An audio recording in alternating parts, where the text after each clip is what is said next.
bawa hidupku, ku terima anugerahnya, Dia ampuniku dan bebaskanku. Dia ubah hidupku, barui hatiku, sesuatu terjadi saat datang di altarnya. Oke, di sini saya mau sharing dikit nih. Memang saya dulu dari kecil nih Kristen nih, sampai sekarang juga Kristen. Jadi dulu tuh sempet juga, memang rajin. Kemudian ikut orang tua, pindah sana, pindah sini. Akhirnya saya ditempatin di sebuah tempat nih, di Megang Sakti. Jadi di situ tuh memang sih masa-masa SMP tuh masa-masa baru puber kan, masa-masa nakal-nakalnya, masa-masa ya banyak kalau dibilang liar lah gitu kan. Nah jadi di situ waktu aku buat Tuhan itu hilang, memang benar-benar hilang, bukan dikit, sedang atau banyak, benar-benar hilang. Jadi selama berapa tahun ya? Selama 2 tahun itu namanya gereja tuh paling males, paling anti aku. Dari kelas 2 SMP sampai kelas 3 SMP itu paling anti namanya gereja. Kadang malah bilang, "Sen, ikutlah remaja tuh di Megang Sakti gereja." Ikut sekali 2 kali tapi nggak dapat apa-apa. Jadi aku pikir, buat apa sih aku ibadah tapi nggak dapat apa-apa gitu. Jadi seterusnya berbulan-bulan, setiap kali diomongin Sen gereja, Sen ibadah, nggak mau ngeluyur. Alasannya males, ini itu orangnya dikit, ini itu pokoknya banyak aja, ada aja alasan itu buat aku tuh biar tidak bisa gereja gitu kan. Nah terus juga kemudian kelas 3 SMP semester 2 kalau nggak salah ikut remaja di GBT. Kemudian nemuin, oh kayak gini ya ternyata ibadah remaja itu, kayak gini ya, oh ternyata seru ya ibadah remaja yang sebenarnya nih, banyak temen, bisa sharing-sharing gitu. Itu pertama kali aku masuk ke GBT itu kelas 3 SMP semester 2 kalau nggak salah. Nah di situ aku nemuin, oh kayak gini ternyata Tuhan kasih aku ibadah remaja ini kayak gini ya, banyak teman-teman. Soalnya namanya ibadah remaja itu aku nggak tahu apa sih arti ibadah remaja itu. Soalnya apa ya, menurut aku ya biasa-biasa aja, ibadah pulang gak dapat apa-apa, ya udah pergi main lagi. Setiap ibadah kayak gitu terus kan. Nah kemudian mulai rajin. Nah disitulah aku pengen pertama kali di ibadah remaja pengen namanya main musik nih, main musik. Nggak tahu sama sekali tentang musik. Nah kemudian belajarlah gitar, belajar kunci-kunci dasar. Itu dalam sehari itu ya jujur aku karena niat, jadi aku belajar 1 hari itu kunci-kunci dasar tuh aku belajar, udah hafal. Nah tapi namanya buat tampil di depan orang tuh masih jauh gitu, masih malu karena dari sebelumnya nggak pernah tampil di depan anak-anak remaja gitu kan. Jadi aku terus latih sampai aku dikasih pelayanan pertama kali sama Tuhan, main musik di gereja. Dipanggil sama tim musik di gereja, Sen, kita coba dulu gitu kan, Cak Mano. Nah jadi tes pertama kali latihan langsung keringet dingin. Enggak tahu error nih, masuk kunci apa ya. Nah kemudian hari minggunya hari setelah latihan tim musik bilang, kau skip dulu besen, caknya masih grogi, masih banyak ini itu. Oke lah, aku sadarin kalau aku masih banyak kekurangan gitu dalam musik. Nah aku latih terus. Setelah 2 bulan 3 bulan dipanggil lagi nih, Sen coba latihan musik lagi. Aku nggak mau karena udah malu gitu kan, takut banyak salah kan karena grogi, keringet dingin. Aku nggak mau nih. Nah terus ada satu orang nih bilang, kau itu dalam bahasa Indonesia nih, kamu itu ya berharga di mata Tuhan katanya. Kita nggak tahu, kita nggak bisa ngukur kemampuan orang. Kita lihat kita lihat dia tuh banyak kekurangan, tetapi di balik itu kita kan nggak tahu nih apa kemampuan orang itu. Nah jadi pokoknya dia bilang itu tuh menyentuh hati aku lah gitu. Nah jadi di 2 bulan kemudian dia panggil aku latihan. Pas latihan itu biasa aja, udah gak keringet dingin. Nah tapi pas hari minggunya Masih. bukan masih lagi keringet dingin semua. Jadi sempet salah semua tuh kunci, dari awal sampai akhir salah semua kunci. Oke, jadi aku pulang itu aku doa sama Tuhan. Tuhan, aku ini pengen bener-bener melayanimu dalam bidang musik. Meskipun ya aku tahu aku masih pemula, aku masih banyak belajar, tapi aku ingat sungguh-sungguh nih ingin melayanimu. Karena di gereja itu memang kadang gak enak kan kalau kita lihat gitar kosong gitu kan. Nah jadi aku tuh pengen ngisi kosongan itu tuh. Jadi ya aku latihan terus. Akhirnya ya sampai sekarang puji Tuhan aku dikasih Tuhan pelayanan di bidang musik gitu. Dan ya sempat memang sih terkadang masih grogi, namanya orang ya, kita nggak bisa selalu lihat dia ceria gitu kan, tapi kita nggak tahu keadaan hatinya gimana gitu. Kita lihat dia seneng, lihat itu, tapi kita nggak tahu keadaan hatinya lagi banyak masalah, lagi down, lagi banyak pikiran gitu kan, kita nggak tahu. Nah terus sampai kemudian aku kenapa milih lagu ini, jadi aku pernah nih malam-malam mau worship di rumah sendiri main gitar. Jadi aku bilang, lagu apa lah ya yang cocok ya, satu lagu nih. Aku coba-coba cari di YouTube, ketemulah di coveran salah satu orang sujud di altarnya. Jadi aku coba kan, kayaknya bagus nih, jadi aku bawa worship. Ternyata memang menyentuh banget dari liriknya. Pertama kali kan, bila hati terasa berat, tak seorang pun mengerti bebanku.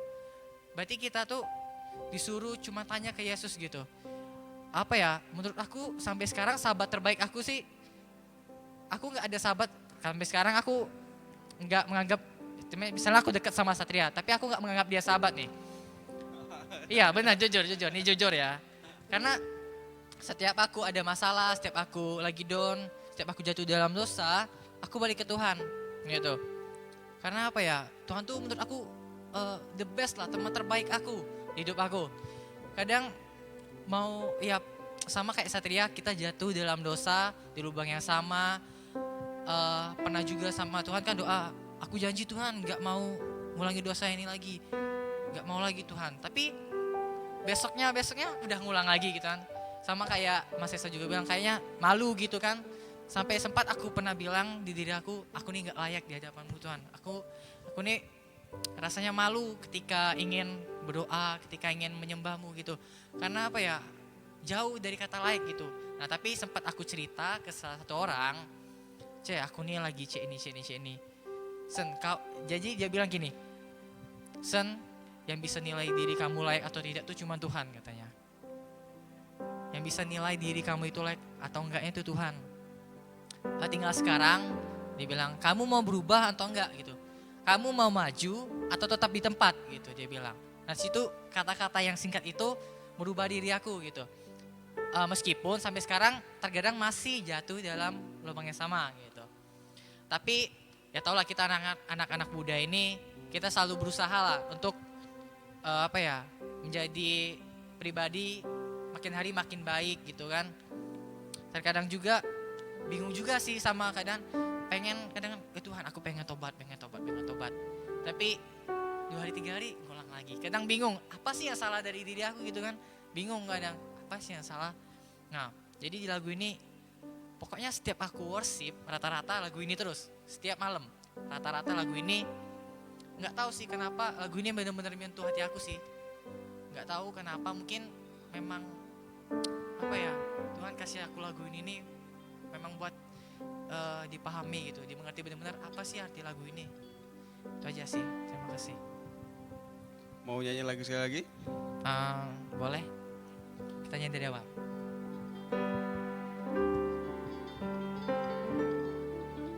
Bila hati terasa berat, tak seorang pun mengerti bebanku.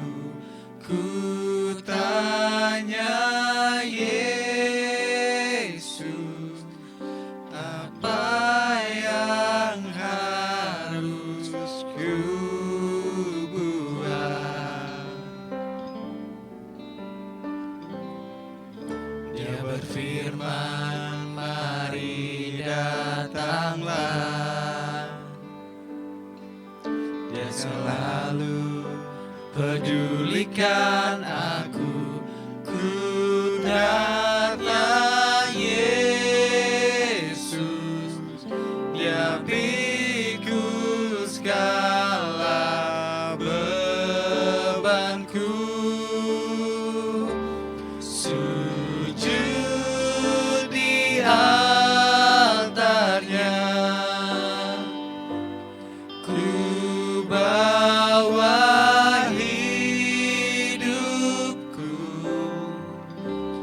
ku terima anugerahnya. Dia ampuniku dan bebaskanku. Dia ubah hidupku, barui hatiku. Sesuatu terjadi saat datang di altar. Sesuatu terjadi, sesuatu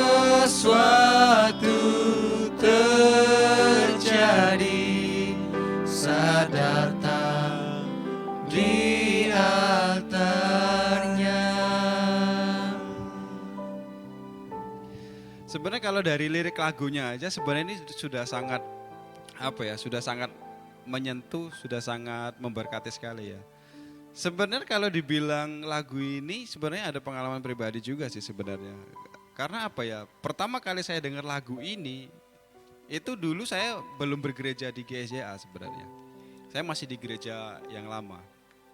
Gereja yang notabene masih pakai kidung-kidung pujian. Cuma kebetulan waktu itu ada kayak tim pelayanan gitu kan. Tim pelayanan melayani di situ, dia bawain lagu ini. Tidak tahu kenapa lagu ini sangat seperti menegur saya ya. Ketika orang lain berlomba-lomba untuk ini ya, menyembah Tuhan, bahkan ada firman Tuhan, lebih baik 1 hari di pelataranmu daripada 1000 hari di tempat lain gitu ya.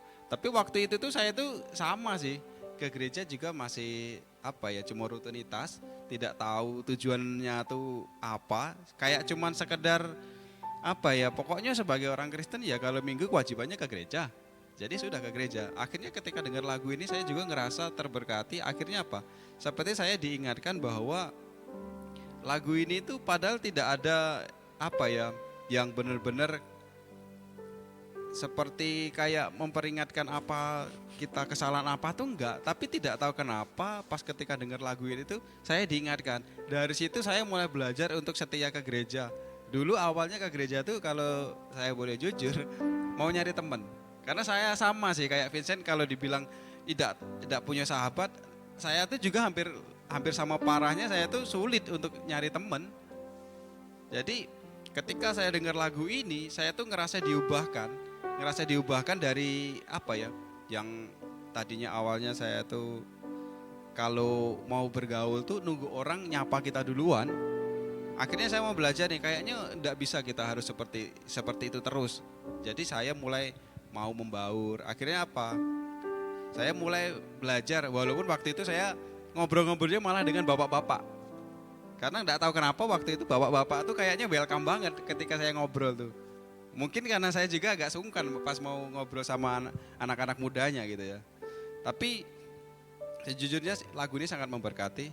Dan mungkin masih banyak lagi lagu atau cerita lain yang masih kita ingin bagikan, tapi karena kita juga sudah mendengarkan cerita dari Satria, sudah mendengar dari Vincent, terima kasih sudah mau membagikan cerita. Ini sangat memberkati. Mudah-mudahan teman-teman yang menyaksikan di rumah nanti juga bisa terberkati dari cerita-cerita ini. Dan next kita masih pengen buat lagi nih. Jadi banyak teman-teman di sana yang bisa memberikan ceritanya, bisa bersama-sama memberkati teman-teman kita yang di rumah yang mungkin selama ini masih bilang nggak nyaman nih ibadah online, nggak enak kalau nggak tatap muka. Mungkin itu banyak dari kita, bahkan kita yang ada di sini juga ngerasain hal yang sama. Nggak enak kalau kita ibadahnya tuh nggak ketemu, kayaknya ada yang beda sih. Tapi situasi seperti ini, inilah yang bisa kita buat, inilah salah satunya. Kalaupun kalian ngerasa nggak nyaman, mungkin dari kita, sarannya sih tetap kalian harus cari sesuatu yang bisa menutupi kekosongan itu. Jangan sampai kalian benar-benar tidak ibadah atau tidak Jadi kalian namanya iman itu tidak dipelihara, takutnya nanti bisa pudar gitu loh. Jadi walaupun kalian tidak nyaman, oke, tidak masalah. Tapi kalian cari nutrisi buat rohani kalian yang seimbang. Jadi kalaupun kamu tidak nyaman dengan sesuatu yang kita buat ini, cari sesuatu yang buat kalian lebih nyaman. Jadi tetap ada sesuatu yang keluar dari kalian, ada yang ngisi juga. Akhirnya iman kita tetap bertumbuh. Jadi jangan sampai stuck di situ aja. Oke, terima kasih buat Satria dan Vincent sudah mau berbagi, menyanyikan lagu, suara-suara emas mereka. Bintang tamu kita dari yang mungkin sebelum-sebelumnya belum pernah kalian jumpai. Nah, kalian bisa lihat artis-artis dari Metodis dan ini dari artis dari Gereja Bethel. Oke, terima kasih. Mungkin itu saja. Mohon maaf apabila ada salah dalam penyampaian kata atau mungkin ada yang tidak tepat. Itu salah satu kekurangan kami. Karena saya juga ini host dadakan, belum profesional, jadi harap dimaklumkan saja. Oke, mungkin itu saja. Sekian dari kami. Terima kasih, Tuhan Yesus memberkati. Haleluya. Selamat hari Minggu.